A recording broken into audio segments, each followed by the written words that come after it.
नमस्कार दोस्तों, मैं अंकित श्रीवास्तव आपका अपने चैनल वन स्टॉप क्लासेस में स्वागत करता हूं और आशा करता हूं कि आप मेरे छोटे भाई बहन अच्छे और स्वस्थ होंगे।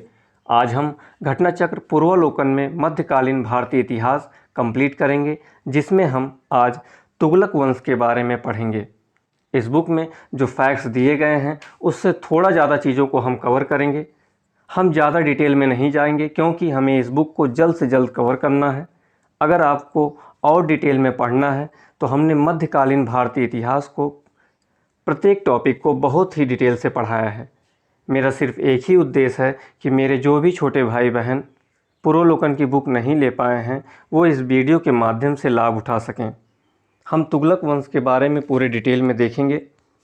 पूर्वावलोकन की बुक, इसमें जो फैक्ट दिए गए हैं उसको तो हम देखेंगे ही, और साथ साथ हम आपको कुछ फैक्ट्स भी लिखाएंगे जो एग्ज़ाम के दृष्टिकोण से बहुत ही महत्वपूर्ण होगा। इस वीडियो को देखने के बाद, पूरी वीडियो को देखने के बाद कोई भी फैक्ट्स आपका बचेगा नहीं। एग्ज़ाम में इसके बाहर कोई भी क्वेश्चन नहीं आएगा। जितने भी क्वेश्चन आज तक तुगलक वंश से पूछे गए हैं वो तो इसमें है ही हैं, और जो संभावित क्वेश्चन आगे पूछ सकता है वो भी हम आपको लिखाएंगे। तो इस वीडियो को पूरा देखिएगा, क्योंकि गियासुद्दीन तुगलक, मोहम्मद बिन तुगलक, फ़िरोज़ शाह तुगलक, इनसे क्वेश्चन एग्ज़ाम में ज़्यादातर पूछे जाते हैं, और जिसमें से फ़िरोज़ शाह तुगलक और मोहम्मद बिन तुगलक के बारे में ज़्यादा क्वेश्चन पूछे जाते हैं। तुगलक वंश शुरू करने से पहले अगर अभी तक आपने हमारा चैनल सब्सक्राइब नहीं किया है तो प्लीज़ इसको सब्सक्राइब कर लीजिए, ताकि और भी आने वाली वीडियो आप तक पहुंच सके, और अपने मित्रों तक इस वीडियो को ज़्यादा से ज़्यादा शेयर कीजिए ताकि वो भी इस वीडियो का लाभ उठा सकें। तो चलिए शुरू करते हैं तुगलक वंश। अलाउद्दीन के सेनापतियों में गियासुद्दीन तुगलक या गाजी मलिक तुगलक वंश का प्रथम शासक था। गियासुद्दीन तुगलक कौन था? अलाउद्दीन का सेनापति था। उसने तुगलक वंश की स्थापना की। उसकी माता हिंदू जाट महिला तथा पिता करोना तुर्क थे। माता कौन थी? हिंदू जाट महिला थी, और पिता करोना तुर्क थे, जो बलबन का दास था। गियासुद्दीन तुगलक कौन था? बलबन का दास। एक छोटे से पद से देखिए सुल्तान बनने तक का सफ़र तय करता है। गियासुद्दीन तुगलक अलाउद्दीन खिलजी के शासनकाल में कई महत्वपूर्ण अभियानों का अध्यक्ष तथा दीपालपुर का राज्यपाल नियुक्त किया गया था। 29 अवसरों पर उसने मंगोलों के विरुद्ध युद्ध किया, उन्हें भारत से बाहर खदेड़ा, इसलिए वह मलिक उल गाजी के नाम से प्रसिद्ध हुआ। कहाँ का वह राज्यपाल था? दीपालपुर का राज्यपाल था। ऐसे प्रश्न पूछे जाते हैं कि गियासुद्दीन तुगलक अलाउद्दीन के समय में कहाँ का राज्यपाल था, तो वो था दीपालपुर का राज्यपाल था। 29 अवसरों पर उसने मंगोल आक्रमणकारियों को विफल किया था। खुसरो शाह को समाप्त करके उसने दिल्ली के सिंहासन पर अधिकार कर लिया तथा 8 सितंबर 1320 को सुल्तान बना। इसका एक नाम गाजी बेग तुगलक या गाजी तुगलक भी था। इसी के कारण इतिहास में उत्तराधिकारियों को भी तुगलक पुकारा जाने लगा और उसका वंश तुगलक वंश कहलाया। गियासुद्दीन तुगलक के समय में लगान किसानों से पहले की तरह पैदावार का 1/5 से 1/3 भाग वसूल किया जाने लगा। आवश्यकतानुसार अकाल की स्थिति में भूमि कर को माफ़ किया गया। राजस्व वसूली में सरकारी कर्मचारियों को हिस्सा न देकर कर मुक्त जागीरें दी गईं। गियासुद्दीन तुगलक के समय नस्ल एवं बटाई की प्रथा प्रचलन में रही। कौन सी प्रथा प्रचलन में रही? नस्ल एवं बटाई की प्रथा प्रचलन में रही। अलाउद्दीन के समय की कठोर दंड व्यवस्था समाप्त कर दी गई। जो अलाउद्दीन के समय कठोर दंड व्यवस्था थी, हमने आपको पिछली वीडियो में बताया है कि कम तौल करने पर उतने ग्राम का मांस उसके शरीर से निकाल लिया जाता था। तो ये सब व्यवस्था क्या कर दी गई? खत्म कर दी गई। परंतु कर न देने वालों, सरकारी धन की बेईमानी करने वालों और चोरों को कठोर दंड दिए गए। बरनी के अनुसार तुगलक शाह के न्याय से भेड़िए को भी इस बात का साहस नहीं होता था कि वह किसी भेड़ की ओर देखे। दिल्ली सल्तनत के सभी सुल्तानों में मोहम्मद बिन तुगलक। अब क्या हम पढ़ेंगे? मोहम्मद बिन तुगलक। बहुत ही इम्पॉर्टेंट टॉपिक है मोहम्मद बिन तुगलक। इसको बहुत से उपनाम से जाना जाता है। इसे हम बहुत ही डिटेल से देखेंगे क्योंकि यहाँ से बहुत सारे क्वेश्चन आते हैं। अभी तक आपने हमारा चैनल सब्सक्राइब नहीं किया है तो प्लीज़ इसको सब्सक्राइब कर लीजिए, लाइक कर दीजिए। अब हम थोड़ा सा गयासुद्दीन के कुछ फैक्ट्स देख लेते हैं एक सरसरी निगाह से, क्योंकि ऊपर जितने भी फैक्ट आपने पढ़े हैं उसको एक क्रम में हम देख लेते हैं। अगर आपने नोट्स लिए हुए हैं तो उसको राइट करते चलिएगा। फटाफट हम उसको एक बार देख लेते हैं जो कि आपका कोई भी क्वेश्चन छूट ना पाए। चलिए शुरू करते हैं। तुगलक वंश 1320 से 1414 ईस्वी तक इसका समय रहता है। सबसे लंबा कार्यकाल माना जाता है तुगलक वंश का। अगर पूछे सबसे लंबा कार्यकाल किस वंश का था तो सबसे लंबा कार्यकाल तुगलक वंश का था। संस्थापक इसके गयासुद्दीन तुगलक, जिनका समय है 1320 से 1325। वास्तविक नाम गाजी मलिक, दीपालपुर का सूबेदार था अलाउद्दीन के समय। अन्य नाम इसके थे गाजी बेग तुगलक या गाजी तुगलक। बलबन का दास था ये। बताइए, इतने छोटे से पद से सुल्तान बनने तक का सफ़र है। अलाउद्दीन के समय सेनापति बनता है। इसके पिता थे करोना तुर्क, माता थी हिंदू जाट। 29 बार मंगोल आक्रमणकारियों को विफल करता है ये। कितनी बार? 29 बार। एक दो बार नहीं, 29 बार। इसकी उपाधि थी मलिक उल गाजी। 1320 ईस्वी में ये सुल्तान बनता है। पहली बार गयासुद्दीन तुगलक ने सिंचाई के लिए कुएं तथा नहरों का निर्माण करवाया था। पहली बार किसी शासक ने सिंचाई के लिए कुएं तथा नहरों का निर्माण कराया था।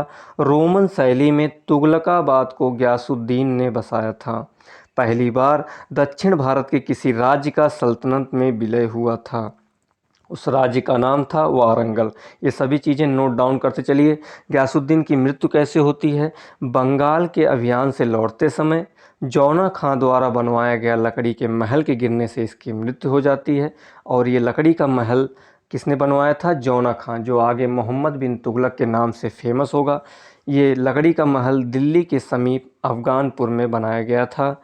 निज़ामुद्दीन औलिया ने ही गयासुद्दीन तुगलक को कहा था कि दिल्ली अभी दूर है। इतने फैक्ट्स गयासुद्दीन तुगलक से संबंधित हैं। इससे बाहर कोई भी क्वेश्चन नहीं आता है। जितने भी फैक्ट हमने आपको बता दिए हैं इससे बाहर कुछ नहीं आएगा। ऊपर जितनी चीज़ें आपने देखी हैं उससे कहीं ज़्यादा चीज़ों को हमने आपको बता दिया। ऐसे ही हम मोहम्मद बिन तुगलक के बारे में भी आपको बताएंगे। बस आप वीडियो को अंत तक देखिएगा, कोई भी फैक्ट आपका बच नहीं पाएगा। मेरी गारंटी है कि मोहम्मद बिन तुगलक के बारे में जितनी चीज़ें आपको इसमें बता दी जाएंगी इससे बाहर कोई भी प्रश्न नहीं आएगा। बस धैर्य बना के इस वीडियो को देखते रहिए। चलिए मोहम्मद बिन तुगलक के बारे में देख लेते हैं। दिल्ली सल्तनत के सभी सुल्तानों में मोहम्मद बिन तुगलक, जिसका समय है 1325 से 1351। कौन सा समय है? 1325 से 1351। सर्वाधिक विद्वान एवं शिक्षित शासक था। शिक्षित शासक था, सर्वाधिक विद्वान था, लेकिन इसको बहुत से उपनाम, बहुत सी उपाधियां दी गईं। अभी हम आपको आगे बताएंगे। वह खगोल शास्त्र, गणित, आयुर्विज्ञान सहित अनेक विधाओं में निपुण था। मोहम्मद बिन तुगलक ने कृषि की उन्नति के लिए एक नए विभाग दीवान ए आमिर कोही की स्थापना की थी। ये प्रश्न पूछता है दीवान ए आमिर कोही की स्थापना किसने की थी? तो मोहम्मद बिन तुगलक ने की थी।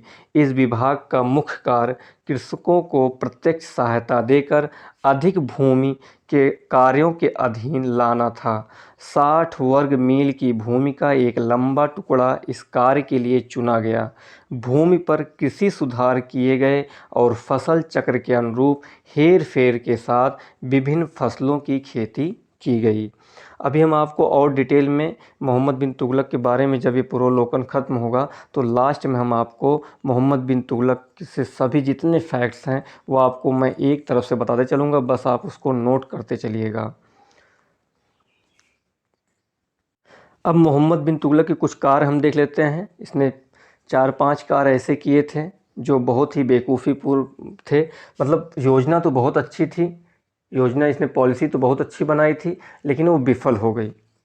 चलिए आगे देखते हैं। मोहम्मद बिन तुगलक के प्रयोगों में एक सबसे महत्वपूर्ण था राजधानी दिल्ली से दौलताबाद ले जाना। देवगिरी, इसका नाम देवगिरी था, इसने दौलताबाद उसका नाम रख दिया।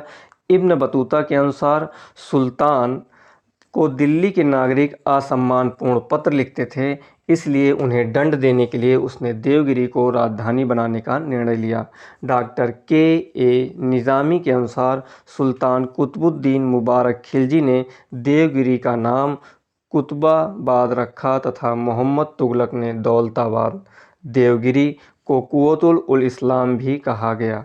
इसने राजधानी परिवर्तन की, कहा दिल्ली से हम देवगिरी चलेंगे, सभी जनता को, सभी प्रजा को अपने देवगिरी ले जाता है और रास्ते में बहुत से लोग भूख से मर जाते हैं, कोई बीमारी से मर जाता है और जब देवगिरी पहुंचता है तो कहता है कि अब देवगिरी नहीं रहना है, फिर वहीं दिल्ली जाना है। बताइए, इतनी योजना, ऐसी योजना बनाता था।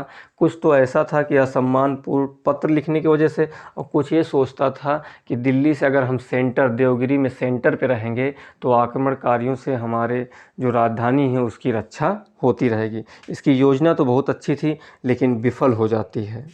आगे हम देखेंगे, मोहम्मद बिन तुगलक ने अपने सिक्कों पर अल सुल्तान जिल्ली अल्लाह, सुल्तान ईश्वर की छाया है, ईश्वर सुल्तान का समर्थक है आदि वाक्य अंकित करवाया।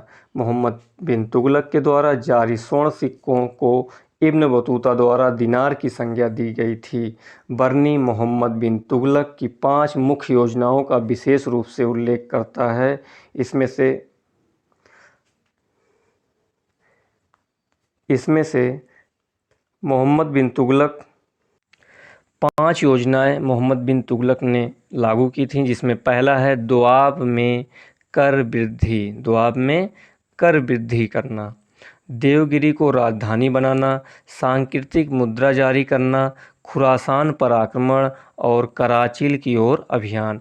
इन 5 योजनाओं को अभी हम डिटेल से आपको आगे बताएंगे। अभी सिर्फ इन 5 योजनाओं को आप देख लीजिए, अभी कैसे कैसे ये दोआब में कर वृद्धि करता है, देवगिरी को राजधानी बनाए तो हमने आपको बता दिया, कैसे इसने सांकेतिक मुद्रा जारी की उसमें कैसे फंस जाता है, खुरासान पर आक्रमण करता है उसके पीछे क्या कहानी है, क्यों करना चाहता है, कराचिल की ओर अभियान करता है क्यों करता है, इसके पीछे कहानी हम आपको बताएंगे।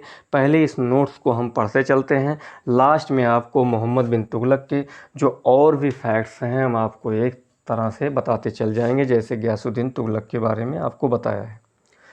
इब्न बतूता मोरक्को का अफ्रीकी यात्री था। यह मोहम्मद बिन तुगलक के कार्यकाल में भारत आया। कब आया? 1325 से, कब कार्यकाल था? 1325 से 51 में भारत आया। मोहम्मद बिन तुगलक ने इसे दिल्ली का काजी नियुक्त किया था। आया कब था? 1333 से 1347 तक था और ये कार्यकाल बता रहा है मोहम्मद बिन तुगलक का।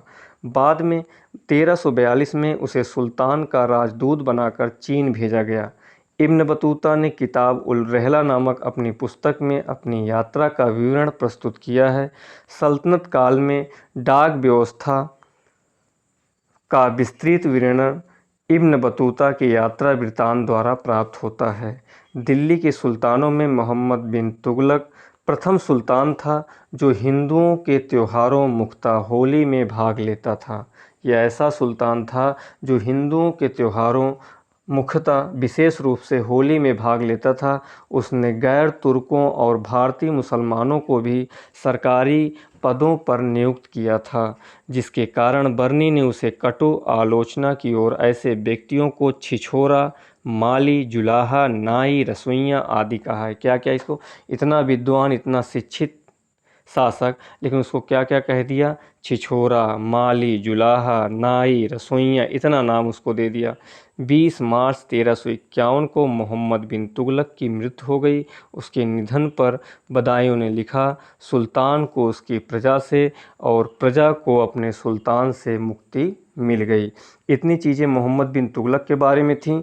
अब एक सरसरी निगाह से आपको हम और भी फैक्ट्स बताते हैं जो कि कोई भी क्वेश्चन आपका छूटने ना पाए। मोहम्मद बिन तुगलक 1325 से 1351 इसका कार्यकाल है। वास्तविक नाम जौना खां है। उपाधि जिल्ले ला उलुग खां है। सर्वाधिक विद्वान और शिक्षित एवं योग्य शासक था।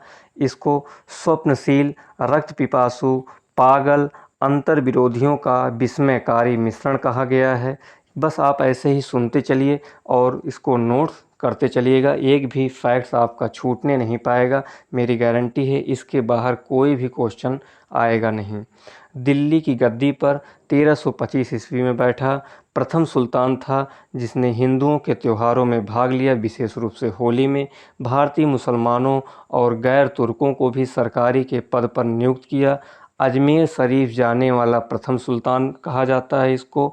शिक्षक इसके थे मौलाना गयासुद्दीन, गयासुद्दीन तुगलक नहीं, इसके पिता नहीं, शिक्षक थे इसके मौलाना गयासुद्दीन। अपने चचेरे भाई फिरोज़ तुगलक को नायब ए बारबक का पद दिया था। किसका पद दिया था? नायब ए बारबक का पद दिया था। इब्न बतूता के बारे में देख लेते हैं। 1333 ईस्वी में इब्न बतूता मोहम्मद बिन तुगलक के शासनकाल में आया। मोरक्को का निवासी था, अफ्रीका मोरक्को का निवासी था। दिल्ली का काजी नियुक्त किया इसने, मोहम्मद बिन तुगलक ने इसे दिल्ली का काजी नियुक्त किया। अपना राजदूत बनाकर चीन भेजा। और सबसे बड़ा साम्राज्य तथा सबसे ज़्यादा विद्रोह मोहम्मद बिन तुगलक के समय में ही हुआ। मोहम्मद बिन तुगलक के समय में दक्षिण भारत में 2 स्वतंत्र राज्य हुए। एक जो राज्य स्वतंत्र हुआ 1336 ईस्वी में विजयनगर साम्राज्य का, और इसको जो स्वतंत्र कराए थे वो थे हरिहर व बुक्का राय। और 1347 में जो दूसरा राज्य स्वतंत्र हुआ वह बहमनी साम्राज्य था, जिसको स्वतंत्र कराया था हसन गंगू ने। मोहम्मद बिन तुगलक की असफल योजनाएं, ये 5 जो इसकी योजनाएं हैं, जो पॉलिसी हैं, इससे बहुत सारे क्वेश्चन आते हैं, तो इसको एक बार विशेष रूप से देख लीजिएगा। वीडियो थोड़ा लंबी होगी, उससे कोई दिक्कत नहीं है, क्वेश्चन आपका एक भी छूटना नहीं चाहिए। अभी तक अगर आप हमारे चैनल पर हैं, इस वीडियो पर हैं, तो इसका मतलब है कि आप बहुत ज़ोरों शोरों से तैयारी में लगे हुए हैं। इसमें से एक भी प्रश्न नहीं छूटेगा, आप मेरे बात का विश्वास कीजिए। चलिए शुरू करते हैं। पहला जो इसने योजना बनाया, एक क्रम से देखिएगा, क्रम से हम आपको बताएंगे। कभी कभी पेपर में क्रम दे देता है कि क्रम से इसको बैठाइए। तो पहला जो था, दोआब क्षेत्र में कर वृद्धि है, कितना? 50%। उपज का कितना परसेंट? 50%। इसने कृषि विभाग दीवान ए आमिर कोही का गठन किया। दूसरा ये योजना बनाता है राजधानी परिवर्तन, हमने आपको पहले ही बता दिया, दिल्ली से देवगिरी, देवगिरी का नाम बदलकर दौलताबाद रखा। तीसरा है सांकेतिक मुद्रा का प्रचलन, चांदी की जगह तांबे के सिक्के चलाए। चांदी की कमी हो गई थी, इसीलिए इसने तांबे के सिक्के चलाए। असफलता का कारण हुआ टकसालों पर नियंत्रण ना रख पाना। हर घर में सिक्के बनने लगे, क्योंकि तांबे के थे, तो जिनके पास तांबे के बर्तन थे वो भी सिक्के की ढलाई शुरू कर दी, और टकसालों पे तो नाम रहता नहीं था, तो कोई भी सिक्का बनाने लगा, उससे भी दिक्कत होने लगी। चौथा था खुरासान अभियान, मध्य एशिया में स्थित था खुरासान अभियान। और पांचवा है कराची अभियान, चीन की तरफ की सीमाओं की सुरक्षा बढ़ाने के लिए चीन की तरफ भेज देता है। और उस समय वहाँ बहुत कड़ाके की ठंड पड़ती है बर्फीली एरिया में, और वहाँ इसके सैनिक, ज़्यादातर सैनिक मारे जाते हैं। ठट्ठा के निकट 20 मार्च 1351 ईस्वी को मोहम्मद तुगलक की मृत्यु हो जाती है लू लगने से। कैसे? लू लगने से इसकी मृत्यु हो जाती है। बदायूं ने लिखा है, सुल्तान को प्रजा से और प्रजा को अपने सुल्तान से मुक्ति मिल गई। राजमुंदरी के अभिलेखों में जौना खां को दुनिया का खान कहा गया है। बस इतने जो फैक्ट्स हमने आपको बता दिए हैं, इसको आप नोट डाउन कर लीजिएगा, इससे बाहर कोई भी प्रश्न नहीं आएगा। अब हम फिरोज़ शाह तुगलक के बारे में देखेंगे। फिरोज़ शाह तुगलक ने सामान्य लोगों की भलाई के लिए कुछ उपकार के कार्य किए। नियुक्ति के लिए एक दफ्तर, रोजगार दफ्तर खोलकर तथा प्रत्येक मनुष्य के गुण एवं योग्यता की पूरी जांच पड़ताल के बाद यथासंभव अधिक से अधिक लोगों को नियुक्ति देकर उसने बेकारी की समस्या को हल करने का प्रयास किया। फिरोज़ शाह तुगलक संतों एवं धार्मिक व्यक्तियों को जागीर एवं संपत्ति दान करता था। उसने एक विभाग दीवान ए खैरात, ये जो भी विभाग का गठन किया गया है इसको ध्यान से देखिएगा, ऐसे प्रश्न मिलान करने के लिए आते हैं, स्थापित किया था, जो गरीबी मुसलमान अनाथ स्त्रियों एवं विधवाओं को आर्थिक सहायता देता था और निर्धन मुसलमान लड़कियों की विवाह की व्यवस्था करता था। राज्य के खर्च पर हज की व्यवस्था करने वाला पहला भारतीय शासक फिरोज़ शाह तुगलक था। उसने दारुल सफ़ा नामक एक खैराती अस्पताल की स्थापना की थी। उसमें कुछ कुशल हकीम थे। फ़िरोज़ शाह तुगलक को दासों का बहुत शौक़ था। उसके दासों की संख्या संभवतः 1,80,000 तक पहुँच गई थी। उनकी देखभाल के लिए एक पृथक विभाग दीवाने बंदगान का गठन किया गया था। ये जितने भी दीवाने बंदगान, दीवाने खैरात जो भी दिया हुआ है, इसको ध्यान से देखिएगा, यहाँ से क्वेश्चन बहुत आते हैं। सल्तनत काल में सर्वप्रथम फ़िरोज़ शाह तुगलक ने ही लोक निर्माण विभाग की स्थापना की थी। कहा जाता है कि फ़िरोज़ ने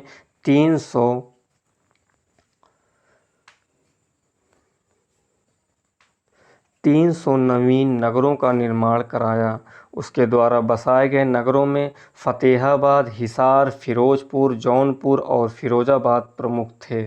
फ़रिश्ता के अनुसार फ़िरोज़ ने 40 मस्जिदें, 30 विद्यालय, 20 महल, 100 सराएँ, 200 नगर, 100 अस्पताल, 5 मकबरे, 100 सार्वजनिक स्नानगृह, 10 स्तंभ और 150 पुलों का निर्माण कराया था। अपने बंगाल अभियान के दौरान उसने इकदला नया नाम आज़ादपुर तथा पंडुआ का नया नाम फ़िरोज़ाबाद रखा।